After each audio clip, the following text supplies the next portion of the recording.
Bem-vindos ao primeiro episódio do podcast Mudança e hoje vamos falar sobre raízes, valores, percursos, tudo aquilo que moveu para a concretização deste projeto. E vamos conhecer melhor quem? O rosto do mesmo. E a primeira pergunta que eu faço é uma pergunta realmente simples, mas a resposta pode não ser assim tão simples, que é: quem é Carlos Silva? Olá, a pergunta é simples, mas a resposta pode não ser muito simples, principalmente quando nos referimos a nós próprios. Quem é Carlos Silva? É um homem desta terra, de Esposende, aliás, nascido há 60 anos na Vila da Apúlia, mas sou de Vila Chá, concerno de Vila Chá. Concerno de Vila Chá porque os meus pais são de Vila Chá. Ambos já faleceram e como, aliás, dizia Gabriel Garcia Marques no livro 100 anos de solidão, nós pertencemos a uma terra onde temos os nossos mortos. E os meus mortos estão lá e é por isso que me considero de Vila Chá. Mas, na verdade, eu considero-me algo felizardo porque, devido à profissão do meu pai, nós andamos sempre em mudanças de residência. Aliás, quando nasci, passado 3 anos, fomos para Lindoso. Foi a única altura que eu estive fora do concelho. Lindoso, Ponte da Barca, 3 anos. E depois regressámos a São Bartolomeu do Mar, que é uma freguesia também aqui do concelho de Esposende, onde fiz a minha escola primária e, em termos religiosos, a primeira comunhão. Passados 4 anos, mudámos-nos para Marinhas, a freguesia maior deste concelho, onde fiz, por exemplo, a minha comunhão solene, em termos religiosos. Nessa altura também foi uma altura em que eu entrei com muitos amigos meus daquela altura, numa espécie de aventura conjunta para o seminário. Seminário porquê? Porque era uma hipótese de estudarmos e também era uma forma de conseguirmos, porque não havia, por exemplo, a partir do 5º ano não havia cá liceu na altura. Mas era uma aventura conjunta onde nós partilhávamos quer as desventuras, quer as aventuras. Se me pergunta se foi uma experiência completamente feliz, não. Foi traumática porque houve uma separação da família. Mas também tinha lá os meus irmãos, portanto não foi assim uma separação tão grande. E ajudávamos uns aos outros. Mas deu-nos uma experiência. Deu-nos, ainda hoje tenho valores que acho que foram sedimentados lá. Claro que os valores nascem no berço, mas aquele período acabou por sedimentar. E quando falo em valores, falo em disciplina, em companheirismo, em rigor, transparência, honestidade e lealdade. São valores que nos foram transmitidos pelos nossos pais, na nossa família, mas sedimentados na verdadeira escola que foi o Seminário do Espírito Santo. Depois, na altura, quando eu tinha 12 anos, aconteceu uma grande tragédia na família, que foi a morte da minha mãe. Perante isso, ficámos 5 rapazes, 5 irmãos, com o meu pai, o meu pai decidiu voltar à terra-mãe, que é Vila Chá. E pronto, a partir dessa altura fiquei em Vila Chá. Passados 3 ou 4 anos, acabei por deixar Vila Chá porque ingressei na Faculdade de Medicina do Porto, onde entrei aos 18 anos e onde até hoje me mantenho, com o interregno de 4 anos, de 2000 a 2004, que estive a trabalhar no Hospital de Braga, onde trabalho ainda hoje, sou médico, sou diretor de Serviço de Urologia e onde sou professor da Faculdade de Medicina. Portanto, posso-me considerar uma pessoa desta terra, conheço os lugares e conheço as pessoas. Não só porque passei por vários lugares, mas também porque faço medicina privada, que é uma medicina de proximidade, aqui em Esposende e em Barcelos. Portanto, conheço muitas das pessoas, muitas vezes elas em situações de fragilidade, que implica que há uma certa conectividade com as pessoas. Portanto, conheço-as muito bem. Há uma proximidade que é um valor que hoje se perde muitas vezes na medicina e na sociedade em geral. As pessoas gostam de se sentir próximas. E esses valores que eu quero transmitir, também quero levar. É impossível ser de outra forma. Eu considero-me uma pessoa de proximidade. Mas agora vamos um bocadinho... Esqueci-me de uma coisa, Diga. Que é o mais importante, que é a minha família. Que sou casado e tenho 2 filhas. Depois de tantos irmãos, Já agora tenho as 2 meninas. Éramos só rapazes e agora tenho só meninas. Mas agora vamos um bocadinho mais atrás. Como é que era o menino Carlos Silva? Como é que foi a sua infância? Vamos tentar aqui entrar um bocadinho na íris do seu olho, como se nós estivéssemos a entrar aí um bocadinho na sua mente, nas suas memórias. Consegue imaginar uma casa com 5 rapazes? Com diferença de um ano e meio? com as quesílias mas sempre unidos, sempre unidos. Mas com as... Sabe que na família os irmãos são os meus adversários, são os próprios irmãos, não é? Nós lutamos uns com os outros, mas criam laços. Que tipo de brincadeiras é que vocês faziam? Era engraçado que quando jogaram os cowboys, era jogar futebol, embora eu tenha que confessar que dentro dos meus irmãos eu era o que era menos esportista. Não havia uma liberdade que não existe agora. Eu, pessoalmente, percorria todos os montes, todos os campos, à procura de ninhos e de pássaros. Eu tenho uma tara, como se diz, tenho um gosto especial pelos animais e por tudo que sejam aves. E que vem daí, desde a Desde infância. essa altura, sim. A natureza sempre me atraiu, sempre me atraiu. Sempre a natureza é um mundo que me atrai. Portanto, era isso que nós brincávamos. A aldeia era nossa. Aliás, em São Bartolomeu do Mar, o mar, a praia, tudo era nosso, era por nossa conta. Eram livres. Sim. Que livres. É isso que também gosta dessa liberdade. Exatamente. E éramos um bando. Ajudavam a mãe em casa. Eram 5 homens. É verdade. Nós somos todos diferentes. Eu costumo dizer que somos todos rapazes, mas somos filhos únicos, que somos todos diferentes. Reconheço que a minha mãe nos ensinou a cozinhar. Ou melhor, tentou ensinar a cozinhar. Alguns dos meus irmãos cozinham muito bem. Qual é a sua especialidade? Tem alguma? Não, eu lá por causa sou mau cozinheiro e tenho que confessar isso, embora consigo sobreviver. Não tenho problemas nenhuns nisso. Mas a minha mãe ensinou-nos a todos. Ou melhor, deu-nos a oportunidade a todos de saber cozinhar, lavar, tudo. Isso. E entretanto depois, e o Carlos chegou aqui a falar que entretanto a sua infância foi marcada aqui por um episódio muito complicado, não é? Para uma criança tinha 12 anos, que foi a morte da sua mãe. Sim. Como é que se consegue gerir um bocadinho isso para um menino de 12 anos, Carlos? Com 12 anos, o que é que nós pensamos? Primeiro, nunca tinha ouvido a palavra cancro. Que hoje lido com ela todos os dias, não é? Mas recordo-me que o meu pai foi um verdadeiro herói. Protegeu-a.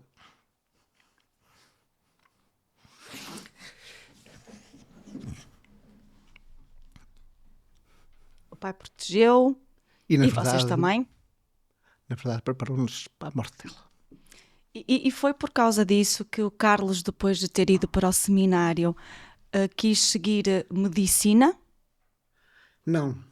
Quando a morte dela fez-me perder um bocado a fé. Como é que Deus tira-me uma mãe e 5 filhos?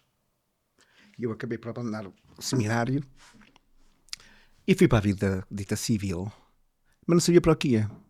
Entretanto, primeiro tentei a Força Aérea. Por causa do pai, o seu pai era? Não, gostava da vida militar também, o pai era militar. Só que chumbei logo porque tinha um problema de sinusite, portanto fiquei logo na primeira linha. Depois eu gostava de animais, ainda pensei em ir para a veterinária, mas era só em Lisboa. A nossa situação económica não era desafogada, portanto tinhas que pensar nisso. Também pensei em engenharia do ambiente, que estava a nascer, foi na altura que foi criado esse curso. Mas acabei por não ir porque era em Aveiro. E depois acabei por ir para medicina. Se me pergunta a mim, e muita gente me pergunta se o facto da minha mãe ter morrido com cancro terá influenciado, pode ter influenciado um bocado, mas não foi o fator principal. O fator principal foi o facto de que a medicina é um mundo, eu já sei, portanto, também não escolhi às cegas, é um mundo que me pode levar para qualquer lugar, é uma profissão que me pode levar para qualquer lugar do mundo, a linguagem é universal e permite contato com as pessoas. E, portanto, eu não me veria num emprego das 9 às 5, a fazer sempre a mesma coisa, eu detesto a rotina. E a medicina tem essas coisas, é uma constante surpresa todos os dias. Acha que o facto de não gostar da rotina tem a ver com essa liberdade que tinha quando era pequenino, quando era criança, lá atrás? Se calhar. E pode ter influenciado? Sim. Acho que eu às vezes quando vejo as pessoas que têm o mesmo emprego todos os dias a fazer a mesma coisa, sinto que feliz eu sou porque faço coisas diferentes, encontro pessoas todos os dias diferentes e com as quais aprendo muitas vezes. Aliás, uma das coisas que eu gosto na medicina é que eu aprendo todos os dias alguma coisa, tenho que aprender. Faço todos os dias para aprender alguma coisa. E gosto de fazer a diferença também todos os dias.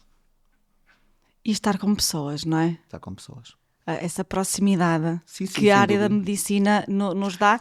Claro que dentro da medicina há especialidades que não têm contato com as pessoas. Análises clínicas não têm, mas a minha profissão, a minha especialidade tem contato com as pessoas. Aliás, a medicina continuará sempre a ter futuro porque implica contacto, implica empatia, implica estar no lugar do outro. Só assim é que eu entendo a medicina. E pronto, o Carlos então seguiu medicina, e como é que foi então depois o seu percurso a partir daí? Estudou? Estudei na Faculdade de Medicina do Porto, sou um produto do Hospital de São João e da Faculdade de Medicina do Porto, onde fiz a especialidade. Tive um interregno de 4 anos, fui para Braga, por causa dos concursos públicos que existiam. E depois regressei outra vez ao Porto, onde me doutorei e sou professor na faculdade e sou, neste momento, o diretor de serviço de urologia. Isso, exatamente, a sua especialidade é urologia. Urologia. No entanto, apesar de ter estudado no Porto, desde os 18 anos. Apesar de trabalhar no Porto, mesmo assim regressa sempre às raízes, todos os dias. Isso é verdade. Isso foi uma das minhas premissas, que é, eu prefiro ir vir todos os dias, e muitas vezes fui 2 vezes por dia, porque, por exemplo, na urologia nós temos a atividade da transplantação renal, e muitas vezes saí daqui às 2, 3 da manhã para o Porto, para colher órgãos ou fazer transplantação. Mas prefiro isso, regressar todos os dias à minha base, onde conheço as pessoas, do que ser mais um num apartamento no 7º andar do Porto. É isso que Esposano lhe transmite? O que é que o Esposano lhe transmite para regressar todos os dias, fazer uma viagem aqui, não é uma viagem cansativa? Mas essa viagem é uma viagem relaxante, onde de manhã ouço a minha música, vou nos meus pensamentos, e à tarde, hoje em dia com os mãos livres, consegue-se resolver muitos problemas por telefone. Mas chegando aqui, é um mundo diferente, é a minha casa, é o meu porto seguro, é onde tenho as minhas famílias, os meus amigos. E basta às vezes 10 minutos para ser confortantes e voltamos outra vez à vida. É onde tem as suas memórias também. É onde tenho as minhas primeiras memórias são de Lindoso, mas sem dúvida. A maior parte das suas memórias. Sim, mas sem dúvida as minhas memórias, e onde tenho a minha gente. E onde me sinto, onde me tratam por Carlitos. Pois, em off, disse-me realmente que na sua terra lhe tratam por Carlitos, e que já houve aí uma história no local onde trabalha. É verdade. Pode partilhar isso connosco? Sim, na minha aldeia eu sou conhecido por Carlitos, como eu tenho um irmão que é conhecido por Pedrito, e um senhor da minha aldeia chegou ao Hospital de São João e estava a perguntar pelo Dr. Carlitos. Mas a verdade é que conseguiu chegar lá. E pronto, mas é verdade, é assim. Isso eu gosto dessa forma de que é carinho. É carinho. É uma forma de carinho, não é, Carlos? É. E isso é muito bom nós recebermos da outra parte. Nós damos, mas também é muito bom dúvida. receber. É muito melhor dar do que receber. É maior o prazer em dar do que em receber. Aliás, já dizia São Francisco de Assis, o prazer está mais em dar do que receber. E então volta todos os dias para o Esposende, e neste momento tem o projeto Mudança. Já a ver? Outra imprevisibilidade. A vida é imprevisível. Eu gosto dessa falta de rotina. O que é que faz um médico, professor também? Também é professor? Sim, professor de urologia na Faculdade de Medicina. De repente, não. Eu agora quero lutar pelas pessoas da minha terra. Não é bem de repente, porque ao longo da minha vida eu não fui só médico, nem fui só professor. Eu sempre estive nos lugares de decisão. Aliás, acho que fiz mais pela saúde da parte urológica dos portugueses, estando nos lugares de decisão, do que propriamente a ver doentes todos os dias. Porque se nos estivermos lá nós, alguém está e toma as decisões. Eu fiz parte da direção da Associação Portuguesa de Urologia mais de cerca de 10 anos e fui presidente do Colégio de Urologia da Ordem dos Médicos, onde são tomadas decisões muito importantes que as pessoas não se percebem, que têm repercussão depois na assistência médica dos vários hospitais. Portanto, é importante estar nesses lugares, e não me arrependo do tempo que gastei em múltiplas viagens para Lisboa, Coimbra, para resolvermos essas situações. Não podemos esquecer que para um médico demora, não é só 6 anos, demora 6 anos, mais no caso da urologia, mais 6 anos de especialidade. E é preciso dar essa formação, é preciso que haja tecnologia, e é preciso que haja alguém que os forme. Isso é tudo um processo que é a Associação Portuguesa de Urologia e o Colégio de Urologia que regulam. Portanto, na verdade, eu andei sempre nesses lugares de decisão. Quando, aqui há 4 anos, eu fui convidado para integrar a lista pelo PSD para a Assembleia Municipal, e depois fui eleito Presidente da Assembleia Municipal. Naquela altura consigo conciliar, porque apesar de tudo é um cargo não executivo, e consigo conciliar com a minha vida. Entretanto, ao longo da vida nós temos desafios que nos põem, nós temos que pesar os benefícios e os riscos. Perante esta situação em que me foi posto o desafio de me candidatar a Presidente da Câmara, ponderei, ouvi as pessoas que mais me interessam, que é a minha família, e até ponderei, se o meu pai estivesse vivo, o que é que ele me diria? E o que é que ele lhe diria? Diria que sim. Perguntei a várias pessoas e até acho que sim. E, portanto, eu decidi avançar. E começou-se a formar uma expectativa acerca da minha candidatura que depois, dessa altura, era impossível voltar atrás. Portanto, na altura eu tinha sido convidado para ser candidato pelo PSD, mas depois, fruto da falta de democracia interna, acabou por esse convite ser negado. Perante isso, eu achei que poderia trazer mais valor a este município, e depois de ouvir muitas pessoas notar que há um envolvimento e uma adesão nesta candidatura, eu decidi avançar como movimento independente. Mas, acima de tudo, também para demonstrar e para fazer com que esta falta de democracia que existe dentro do Partido Social Democrata, que não sirva como exemplo e que os cidadãos saibam, que os municípios saibam, que quem tem o poder não são duas ou três pessoas, somos todos nós. E é isto o objetivo deste movimento independente, devolver o poder às pessoas. Se o seu pai e a sua mãe estivessem cá, o que é que lhe diriam? Ao vê-la fazer este percurso? A lutar pelas pessoas? Acho que ficariam orgulhosos. Há ensinamentos que eles tenham-lhe passado que aplique quer na medicina e quer agora também na política? Sem dúvida. Honestidade, transparência, sem dúvida nenhuma, e boa educação, e os valores do bem e do mal que foram adquiridos no berço, sem dúvida nenhuma. E a sua família? As suas filhas?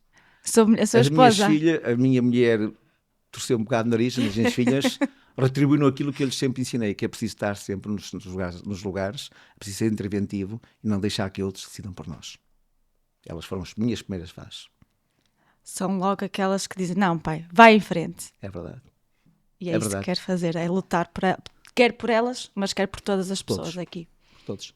Há alturas que uma pessoa tem que pensar, o caminho mais fácil, Sandra, seria desistir, tinha a minha vida estabilizada. Sem dúvida. Mas olhava daqui a uns 2 ou 3 anos para o espelho e dizia assim, tiveste medo, não seguiste os teus princípios. E há coisas que não se podem negar, são os princípios. Por isso é que eu avancei. Com a ajuda, sozinho não conseguia, com a ajuda de todas as pessoas que estão neste... Aliás, nota-se neste movimento uma adesão maciça das pessoas.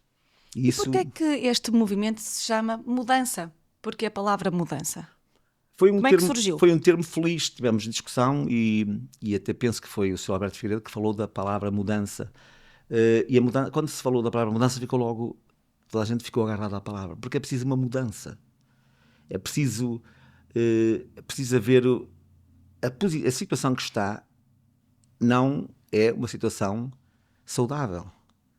Não há transparência, não há rigor, não há proximidade, não é? A forma de fazer política não pode ser... As pessoas confundem politiquice com política. A política é uma atividade nobre. E é preciso, para haver... Tem que haver transparência, para haver confiança. E depois, havendo confiança, há rigor e há proximidade. É engraçado porque mudança também depois... Eu já fui falando com o Carlos, quer aqui, mas em off também... E acho engraçado porque a palavra mudança também é uma palavra que se aplica à sua vida. É verdade, andei sempre em mudanças. Exato. É engraçado que às vezes dizem assim, isto é verdade já que falou, Sandra, eu sou um indivíduo que posso mudar de casa, que não tenho, fui habituado sempre a isso. Eu agarro-me às pessoas e aos princípios, mas mudo de casa sem problemas nenhuns. A mudança faz parte da nossa vida. Há 7 anos, a Sandra há 7 anos, nenhuma das suas células é que tem agora. Nós mudamos, nós temos que estar sempre em mudança contínua. Sempre. Porque senão estagnamos. Aliás, isso é uma estagnação. Neste momento o município de Esposende, em termos de autarquia, há uma estagnação que é preciso mudar. E este é o momento, agora. É a hora da mudança, nem mais. E eu agora gostava de fazer aqui uma coisa consigo para nós podermos conhecer um bocadinho mais o Carlos. Sim. Porque às vezes as pessoas têm um bocadinho de...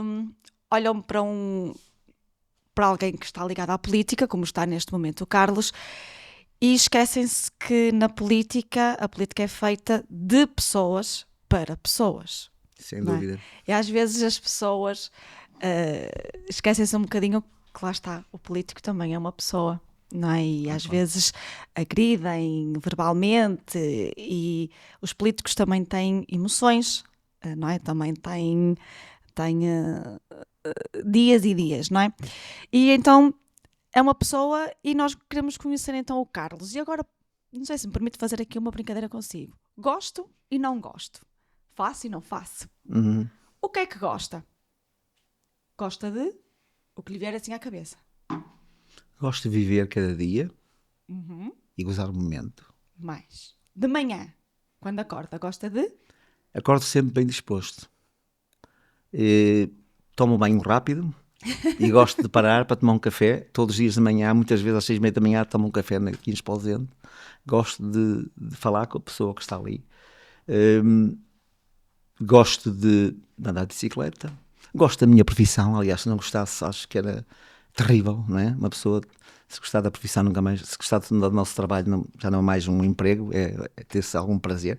Não quer dizer que na medicina não tenhamos também desgraças que nos acontecem e que nos marcam. E que às vezes não é fácil lidar com isso, pois não, Carlos? Não. Com essas emoções. Até porque, para além de estar a lidar com as suas próprias emoções, tem que lidar com as emoções do paciente e dos familiares, Claro não é? que não é fácil. Ainda me lembro que há uns tempos atrás nós fazemos colheitas de órgãos e não me esqueço que fui fazer uma colheita de órgãos numa rapariga de 14 ou 15 anos e podia ser a minha filha.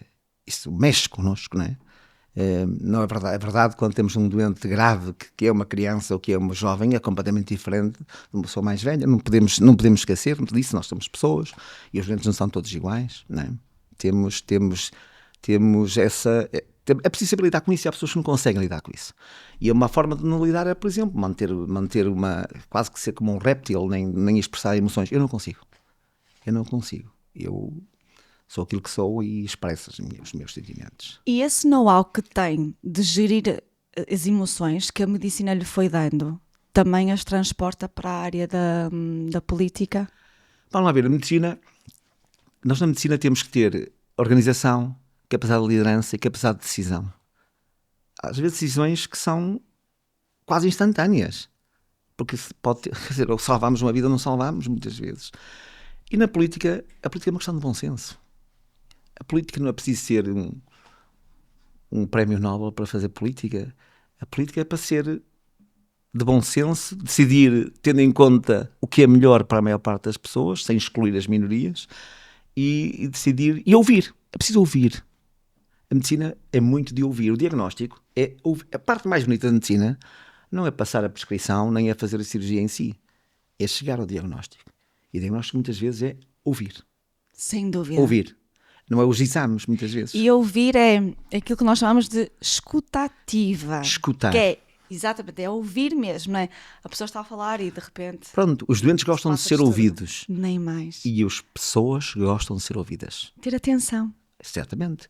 Por isso ainda há pouco estávamos a falar com as novas tecnologias de atendimento online, mas as pessoas também gostam de ser ouvidas, gostam de reuniões presenciais. Acho que isso é uma das coisas que é fundamental. Os políticos têm que ouvir as pessoas e decidir depois da escuta como diz ativa. Sim, as pessoas, lá está. Nós podemos ter inteligência artificial, está aí, é verdade, mas nós somos pessoas, não é? Nós gostamos do toque, gostamos do olhar, também olhar olhos nos olhos, o ouvir, o termos atenção, e lá está, tudo isso que o Carlos pratica na medicina também traz para a parte Aliás, a inteligência política. artificial na medicina vai nos ajudar muito, ou melhor, já nos está a dúvida. ajudar, porque muitas coisas nós resolvemos e a inteligência artificial ajuda-nos em maior parte dos casos e ficamos com tempo para depois resolver os outros casos.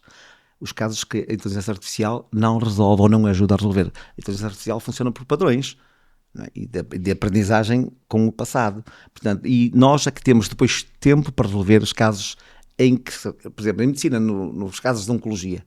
Hoje em dia, nós conseguimos, através da inteligência artificial, saber se há um ensaio clínico, se é o que é que se pode fazer para aquele doente. Mas às vezes não bate certo, e então temos que ser nós a decidir. É por isso que existem as reuniões de grupo multidisciplinares, é um nome sonante, mas é para nós decidirmos os casos mais complexos. E na política é a mesma coisa. A atividade política é uma atividade nobre, não precisa ser um gênio para ser político, não se precisa de ser um gênio, só precisa ter senso, ouvir e depois decidir.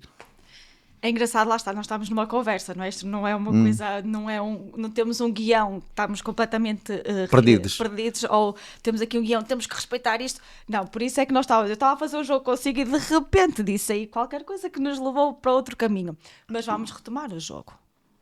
Então, gosta, já disse aí do que é que gosta, não gosta. Não gosto de injustiças.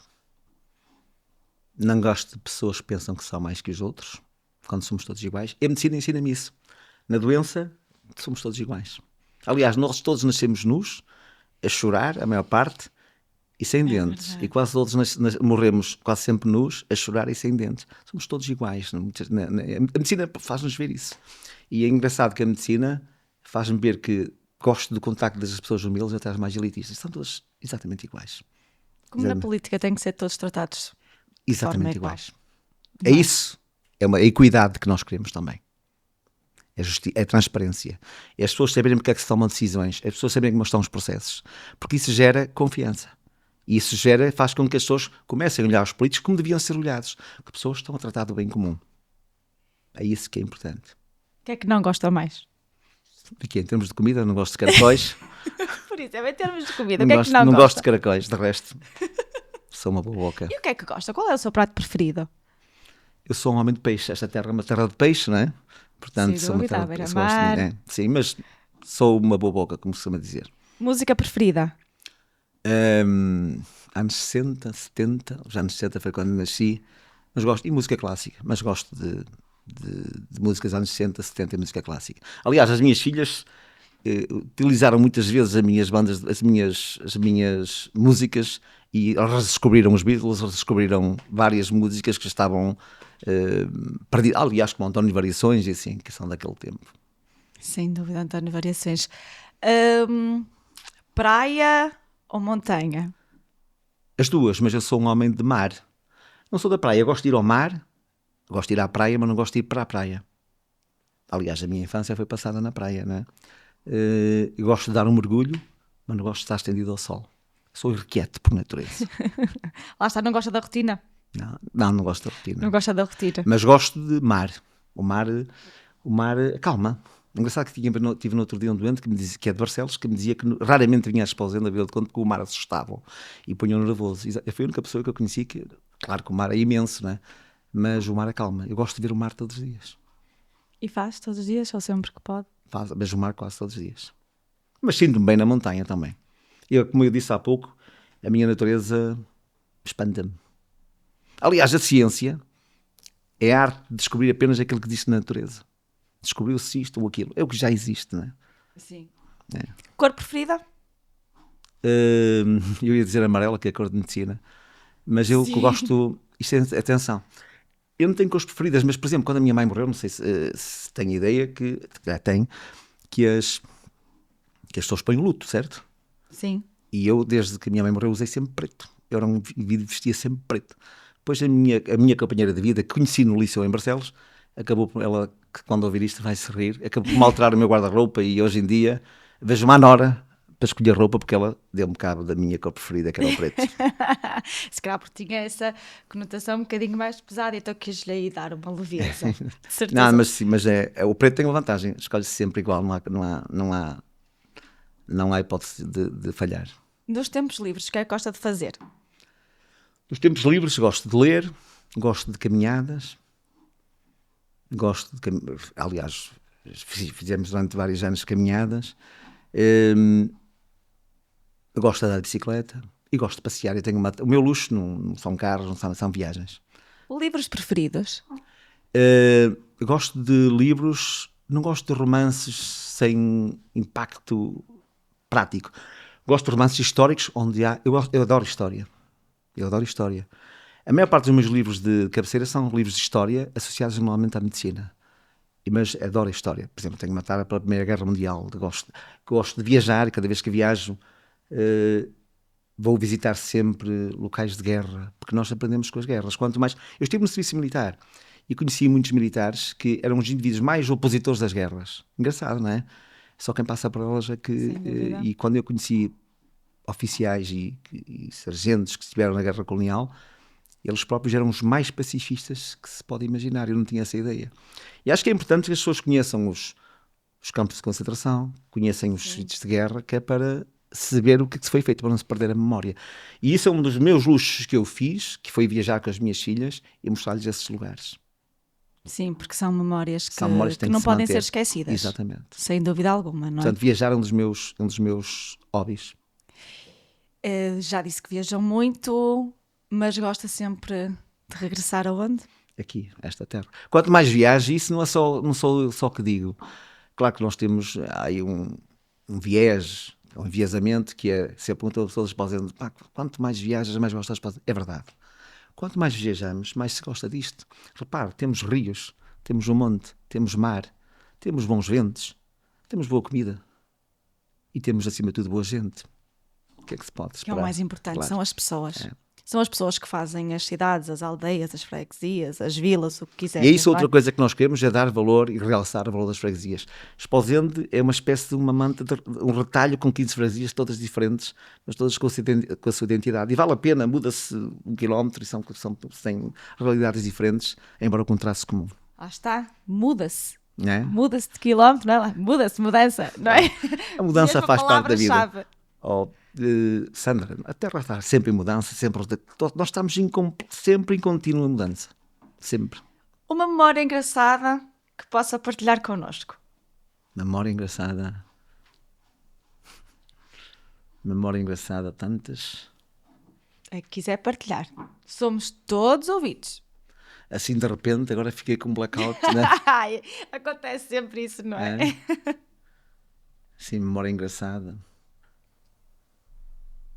Olha, lembro, não sei se é engraçada se não, lembro do 25 de Abril, que nós estávamos eu tinha 9 anos, estava na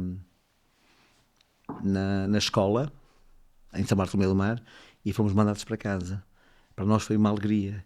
E nós íamos pela estrada, naquela altura não havia trânsito, hoje a estrada nacional número 13 é uma coisa, cada vez que passo lá, lembro-me sempre disso. E íamos pela estrada, parávamos no meio, jogávamos e uma das vezes, eu e um dos meus irmãos, nessa estrada, sentávamos no meio do chão, a comer umas bolachas, e estávamos ali, e à espera que viesse um carro, e saíamos. Claro que isso é aquela reverência dos jovens, das crianças. Lembro que naquela altura, depois o meu pai, hoje era acusado de violência doméstica, deu-nos uns bons tabefes, por estarmos na Estrada Nacional.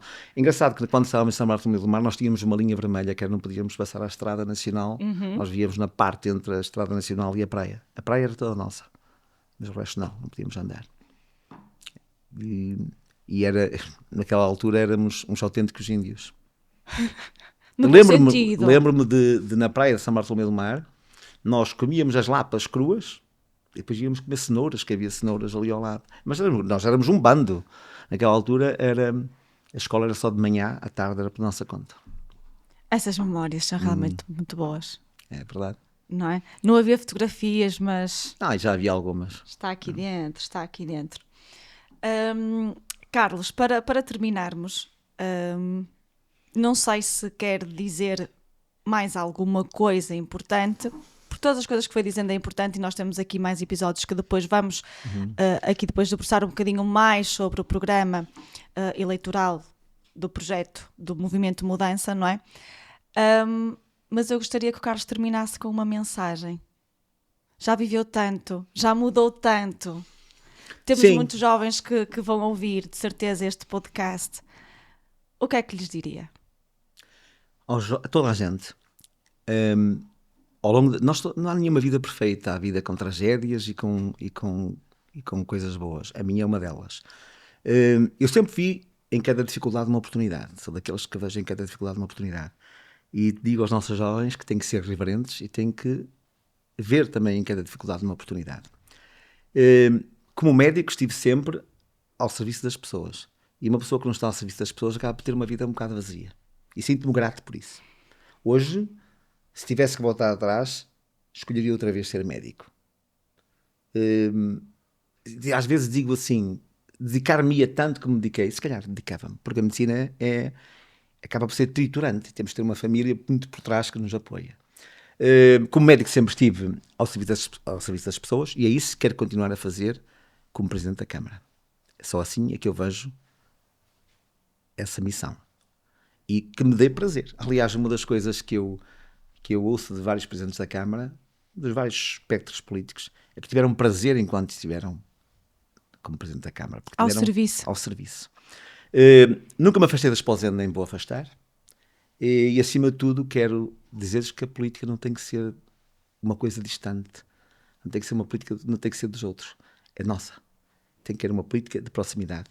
E quero que a política seja transparente, leal e, acima de tudo, humana. Porque é para bem das pessoas. E agora vou terminar com esta, não vai levar a mal. Se pudesse dizer alguma coisa aos seus pais, o que é que diria?